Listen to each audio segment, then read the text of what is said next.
Hello friends, self coaching centre मित्र आप सभी का स्वागत है। दोस्तों, आप लोग कैसे हैं? उम्मीद करते हैं आप लोग अच्छे होंगे, स्वस्थ होंगे और मस्त होंगे। तो आपको बता देते मित्र, एसएससी जीडी 2024 का ठीक है हिंदी का प्रैक्टिस सेट लेकर उपस्थित हुए हैं। जो आपको बता देते 15 क्वेश्चन हिंदी का लेकर उपस्थित हुए हैं मित्र। कितना क्वेश्चन? 15 क्वेश्चन लेकर उपस्थित हुए हैं। और आपको बता देते 10 मिनट में हम यह वीडियो को समाप्त करेंगे। और आपको बता दें, हर बार पूछा जा रहा है 15 क्वेश्चन, यही क्वेश्चन हर बार एसएससी जीडी ठीक में एसएससी जीडी में पूछ लिया जाता है मित्र, याद रखिएगा। ठीक, चलिए देखते हैं। उसके बाद 15% देख लिया तो एसएससी जीडी में पास विथ प्रूफ। यह वीडियो आपको प्रूफ देगा कि 15 क्वेश्चन अगर आपने कर लिया तो हिंदी में ज़रूर से ज़रूर आप लोग पास हो जाओगे।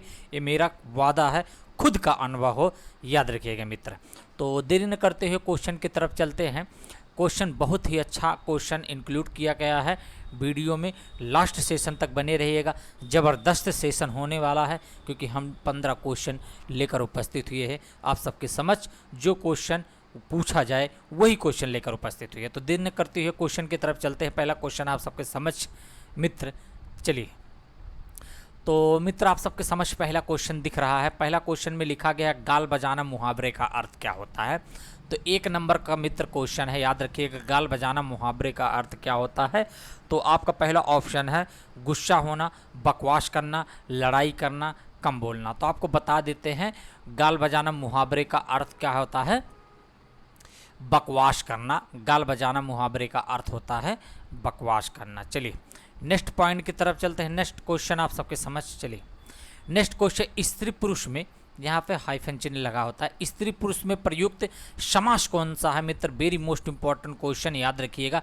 स्त्री पुरुष में कौन सा समास प्रयुक्त है? चलिए, तो पहला है द्वंद्व समास, दूसरा है अव्ययीभाव समास, तीसरा है द्विगु समास, चौथा है कर्मधारय समास। तो बताइए मित्र, इसमें से कौन सा ऑप्शन सही होगा? चलिए हम बता देते हैं, आपका द्वंद्व समास होता है। याद रखिएगा, जब हाइफन चिन्ह बीच में योजक चिन्ह लगा होता है तो याद रखिएगा कौन सा समास होता है? द्वंद्व समास होता है। ठीक, याद रखिएगा। चलिए उसके बाद और एक पॉइंट और बता देते हैं, आपको बता देते हैं इसका जो है विपरीत होता है। जैसे माता पिता, ठीक है, भाई बहन, स्त्री पुरुष, आसमान धरती, ठीक है, ये सब इसके क्या होते हैं? विलोम होते हैं, अपोजिट होते हैं। तो याद रखिएगा वो कौन सा समास कहलाता है? द्वंद्व समास कहलाता है। चलिए लास्ट सेशन तक बने रहेगा, बहुत ही ज़बरदस्त सेशन होने वाला है। वही क्वेश्चन इंक्लूड किया गया है मित्र जो क्वेश्चन में पूछा जाता है। चलिए, तो अचल का अर्थ क्या होता है? तो आपको बताना है अचल का अर्थ क्या होता है। चलिए, तो आप लोग कमेंट बॉक्स में ज़रूर बता दीजिएगा मित्र, अचल का अर्थ क्या होगा। चलिए बताइए, कमेंट बॉक्स में बताइए क्या होगा। चलिए मित्र, पहला ऑप्शन हम पढ़ते हैं, अचल का अर्थ क्या होता है। तो इसमें दिया गया पहला ऑप्शन है पढ़, गतिहीन, अटल। उसके बाद पर्वत, यहाँ पर नहीं मित्र, पेड़ था, ठीक है, पर्वत, गतिहीन, अटल। तो आपको बता देते हैं दूसरा वाला आपका ऑप्शन ही सही होगा। अचल का अर्थ पर्वत होता है, गतिहीन होता है और अटल होता है। याद रखिएगा मित्र, दूसरा वाला ऑप्शन आपका सही है। वेरी मोस्ट इंपॉर्टेंट क्वेश्चन आप सबके समझ उपस्थित हुआ था। तो चलिए चौथा क्वेश्चन देखते हैं, अनुचित में समास कौन सा है मित्र? तो आपको बताना है अनुचित में कौन सा समास है। द्वंद्व समास, अव्ययीभाव समास, बहुब्रीहि समास, तत्पुरुष समास। तो आपको बता देते हैं अनु, भर, यथा, यावत, ये सब अगर आते हैं शब्द के पहले तो आपका क्या होता है? अव्ययीभाव समास होता है। जिस शब्द में अव्यय शब्द का प्रयोग होता है वो अव्ययीभाव समास कहलाते हैं। तो दूसरा वाला ऑप्शन आपका सही होगा। चलिए, तो मित्र अभी तक आप लोगों ने चैनल को सब्सक्राइब नहीं किया, चैनल को सब्सक्राइब जरूर कर लीजिएगा, लाइक कर लीजिएगा, ठीक है। इससे क्या होगा मित्र, आप सबको नोटिफिकेशन 8 बजे समय से मिलता रहेगा। चलिए नेक्स्ट क्वेश्चन आप सबके समझ, 5वां question very most important question है। यहाँ से 1 नंबर 2 नंबर का क्वेश्चन पूछा जाता है हर बार मित्र, याद रखिएगा, हर बार क्वेश्चन पुटअप किया जाता है। तो इनमें से विशेषण शब्द है, तो आपको बताना है क्या शब्द बताना है? विशेषण शब्द को बताना है। तो उसके बाद राम, तुम, अच्छा, लिखता। तो बताइए इसमें से कौन सा विशेषण शब्द है? तो मित्र आपको बता देते हैं विशेषण किसे कहते हैं। संज्ञा या सर्वनाम की संज्ञा या सर्वनाम की विशेषता बताने वाले शब्द को विशेषण कहते हैं। याद रखिएगा, संज्ञा या सर्वनाम की विशेषता को बताता है तो विशेषण कहलाता है। जैसे वह लड़का अच्छा है, तो यहाँ पे अच्छा जो होता है विशेषण है, और किसकी विशेषता बता रहा है? वह लड़का है, जो वह है उसी की विशेषता बता रहा। तो इसमें आपको बता देते, ये तो नाउन है, ये तो सर्वनाम है, लिखता ये तो क्रिया है। उसके बाद आपका यही वाला ऑप्शन आपका सही है। अच्छा किसी की विशेषता बता रहा है, किसी की विशेषता बता रहा है कि वह अच्छा है, तो तीसरा वाला ऑप्शन आपका सही होगा। चलिए नेक्स्ट क्वेश्चन आप सबके समक्ष। नेक्स्ट क्वेश्चन है, शहर शब्द है, शहर शब्द कैसा शब्द है? सर्वनाम है, जातिवाचक है, क्रिया है या अव्यय है? तो मित्र बताना है आपको सर्वनाम कौन सा शब्द है, तो आपको बता देते हैं दूसरा वाला ऑप्शन आपका सही होगा, जातिवाचक। ठीक है, जातिवाचक है सर्वनाम, ठीक है, सॉरी, जातिवाचक है शहर, शहर जातिवाचक है। ऐसा जिसमें सभी समुदाय का बोध होता है उसी को हम जातिवाचक संज्ञा के नाम से जाने जाते हैं। जैसे लड़का, अगर हमने लड़का कह दिया तो लड़के में दुनिया के जितने सारे लड़के हैं सभी लड़कों का बोध कराने लगता है, उसी को हम लोग जातिवाचक संज्ञा कहते हैं, याद रखिएगा। चलिए नेक्स्ट क्वेश्चन की तरफ चलते हैं। वेरी मोस्ट इंपॉर्टेंट क्वेश्चन आप सबके समझ। कमेंट बॉक्स में मित्र बताइएगा इसमें से कौन सा ऑप्शन सही होगा। आप लोग वीडियो को रोक कर समझ के आपको बताना है कि कौन सा सही होगा। इससे क्या होगा मित्र, आपको हमेशा के लिए कंठस्थ हो जाएगा। चलिए, तो प्रश्न चिन्ह कौन सा है? तो प्रश्नवाचक चिन्ह कौन सा होता है? तो मित्र आपको बताना है ए है कि ए है कि ए है कि ये है। चलिए, तो आपको बता देते हैं जो ऐसा बना होता है वही प्रश्नवाचक चिन्ह होता है। याद रखिएगा, शब्द के लास्ट में ऐसा लगा दिया जाता है तो प्रश्नवाचक चिन्ह होता है। चलिए, तो कौन सा ऑप्शन सही होगा? दूसरा वाला ऑप्शन आपका सही है। चलिए नेक्स्ट क्वेश्चन। नेक्स्ट क्वेश्चन आप सबके समझ। तुम मत लिखो, तुम मत लिखो कौन सा वाचक है? आज्ञावाचक, विधिवाचक, उसके बाद संकेतवाचक, उसके बाद निषेधवाचक। तो मतलब क्या है? तुम मत लिखो, तो यहाँ पे मत जो है नकारात्मक दिखा रहा है। क्या दिखा रहा है? नकारात्मक दिखा रहा है। तो आपको बता देते हैं, तो निषेध जो होता है यही निषेध मना करता है। यही ऑप्शन आपका सही होगा, न तो पहला, न तो दूसरा, न तो तीसरा, चौथा वाला ऑप्शन आपका सही है। चलिए नेक्स्ट क्वेश्चन, और लास्ट सेशन तक बने रहेगा मित्र। बहुत ज़बरदस्त क्वेश्चन लेकर इंक्लूड हुए हैं आप सबके समझ, बहुत ज़बरदस्त सेशन लेकर उपस्थित हुए हैं आप सबके समझ। चलिए नेक्स्ट क्वेश्चन आप सबके समझ है, विस्मय वाचक वाक्य का चयन कीजिए। तो विस्मय वाचक वाक्य का चयन कीजिए, तो बताइए इसमें से कौन सा ऑप्शन सही होगा?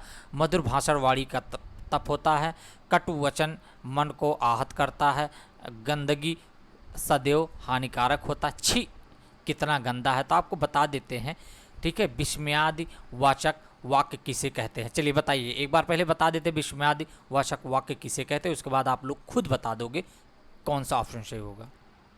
तो चलिए मित्र, पहले हम बताते हैं विस्मयवाचक वाक्य किसे कहते हैं। वाक्य जानते हो, वाक्य मत होता है, ठीक है, इंग्लिश में सेंटेंस कहते हैं। जो ये पूरा लिखा गया है मित्र, यहाँ से यहाँ तक जो लिखा गया इसी को वाक्य कहते हैं।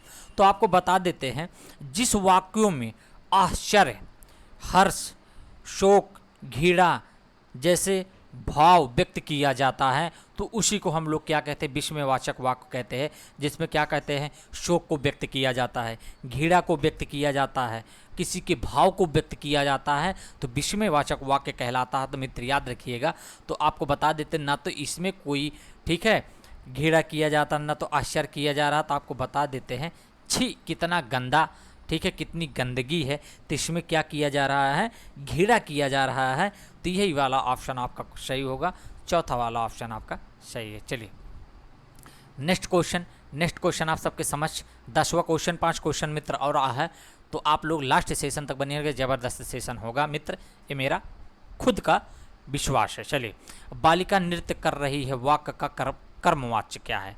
तो आपको बता देते हैं, कर्मवाच्य, कृतवाच्य, भाववाच्य 3 प्रकार के वाच्य होते हैं। तो आपको बता दें, कर्मवाच्य ऐसा वाच्य होता है जिसमें कर्म प्रधान होता है, काम प्रधान होता है। तो कौन सा वाच्य होता है? कर्मवाच्य होता है। तो चलिए देखते हैं, बालिका नृत्य करती है, तो इसमें बालिका स्वयं नृत्य कर रही है, तो इसमें क्या है? कर्म नहीं काम कर रहा है, इसमें कर्ता काम कर रहा है। उसके बाद बालिका नृत्य कर चुकी है, ये भी नहीं होगा। बालिका नृत्य करेगी, ये भी नहीं होगा। बालिका द्वारा नृत्य किया जा रहा है, यही वाला चौथा वाला ऑप्शन आपका सही होगा, जिसको कहते हैं पैसिव वॉइस, इंग्लिश में पैसिव वॉइस होता है, तो यही है। तो याद रखिएगा चौथा वाला ऑप्शन आपका सही होगा। चलिए नेक्स्ट क्वेश्चन 14वां क्वेश्चन है, नहीं 10 के बाद 11वां क्वेश्चन है, सॉरी। उसके बाद वाच्य का प्रभाव किस पर पड़ता है? तो मित्र आपको बताना वाच्य का जो प्रभाव होता है वो किस पर पड़ता है, कर्ता पर, कर्म पर, भाव पर, क्रिया पर। तो वाच्य का जो प्रभाव होता है किस पर पड़ता है, चलिए कमेंट बॉक्स में आप लोग इसको ज़रूर से बताइएगा, वाच्य का प्रभाव किस पर पड़ता है। ठीक है मित्र, अभी तक आप लोगों ने चैनल को सब्सक्राइब नहीं किया तो चैनल को जाके सब्सक्राइब जल्दी से कर लीजिएगा। इससे क्या होगा मित्र, आपको नोटिफिकेशन जल्दी से मिलता रहेगा। चलिए तो बताइए क्या होगा इसमें, किस पर पड़ता है? तो आपको बता देते हैं कर्ता पर पड़ता है, पहला वाला ऑप्शन आपका सही होगा। चलिए नेक्स्ट क्वेश्चन की तरफ चलते हैं। 12वां क्वेश्चन आप सबके समझ। 12वां क्वेश्चन में सुपुरुष में कौन सा समास है? तो आपको मित्र बताना है सुपुरुष में कौन सा समास है। तो आपको बता देते हैं कर्मधारय, अव्ययी भाव, उसके बाद द्वंद्व, उसके बाद तत्पुरुष। तो मित्र आपको बता देते हैं द्वंद्व तो होगा नहीं, अव्ययी भाव तो होगा नहीं, आपको कर्मधारय में बताना है, उसके बाद तत्पुरुष से। तो आप लोग कमेंट बॉक्स में इसको बताइए कौन सा ऑप्शन आपका सही होगा। चलिए बताइए, चलिए बताइए मित्र इसमें से कौन सा समास होगा। तो आपको बता देते हैं, सबसे पहले ध्यान देना है सुपुरुष। तो आपको बता देना तो अव्ययी है, न तो द्वंद्व है, न तो तत्पुरुष समास है। जिसमें कारक होते हैं वो तत्पुरुष समास उसके अंतर्गत आता है। तो आपको बता देते हैं इसमें से कर्मधारय समास होगा। तो कर्मधारय का डिफिनीशन मित्र बता देते हैं, जिस समास में विशेषण और विशेष का मेल होता है कर्मधारय समास होता है। जिस समास में विशेषण उसके बाद विशेष का दोनों में आपस में मेल होता है, कर्मधारय समास होता है, याद रखिएगा। तो पहला वाला ऑप्शन आपका सही है। चलिए नेक्स्ट क्वेश्चन देखते हैं, 13वां क्वेश्चन। चलिए 13वां क्वेश्चन है, सदानंद में संधि होगा। तो बताइए सदानंद में कौन सा संधि होगा मित्र बताना है। स्वर संधि, व्यंजन संधि, विसर्ग संधि, एण संधि। तो बताइए सदानंद में कौन सी संधि होगा। चलिए मित्र कमेंट बॉक्स में जरूर से बताइएगा सदानंद में कौन सा संधि होगा। चलिए बताइए। तो आपको बता देते हैं इसमें से ना तो स्वर संधि होगा, ना तो विसर्ग होगा, ना तो एण होगा। तो आपको बता दें व्यंजन संधि होता है मित्र सदानंद में। कौन सी संधि है? व्यंजन संधि। याद रखिएगा क्योंकि बहुत लोग का नाम होता है सदानंद, तो याद रखिएगा सदानंद किसी का नाम है तो व्यंजन संधि के अंतर्गत आता है। चलिए नेक्स्ट क्वेश्चन की तरफ चलते हैं। 14वां question, very most important question. तो मित्र आपको बता देते हैं यहाँ पे डबल बार टाइप हो चुका है।